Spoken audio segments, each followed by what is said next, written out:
আসসালামু আলাইকুম বন্ধুরা, আমি এখন আমটা মাখাবো।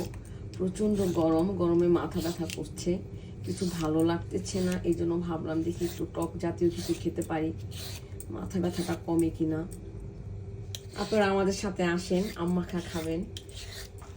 আমি এইভাবে আমগুলা সুন্দর করে কেটে নিয়েছি। এখন একটু কাঁচামরিচ, ধনেপাতা কাটবো। একটু মোটা মোটা করে আমটা কেটে ফেললাম। এখন কাঁচামরিচ আর ধনিয়া পাতা কেটে নিব। এভাবে ধনিয়া পাতা আর কাঁচামরিচগুলা কেটে নিয়েছি।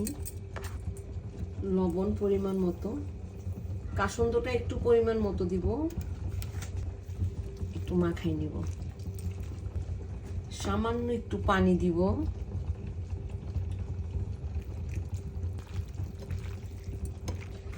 মাখানো হয়ে গেছে, আমি এখন একটু টেস্ট করব। বন্ধুরা, ভীষণ মজা হয়েছে।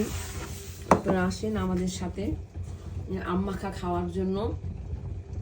আপনারা এভাবে মাখাবেন, খাবেন, ইনশাল্লাহ আপনাদের ভালো লাগবে। আপনারা সবাই ভালো থাকেন, আপনাদের জন্য দোয়া করছি, আমার জন্য দোয়া করবেন। আল্লাহ হাফেজ।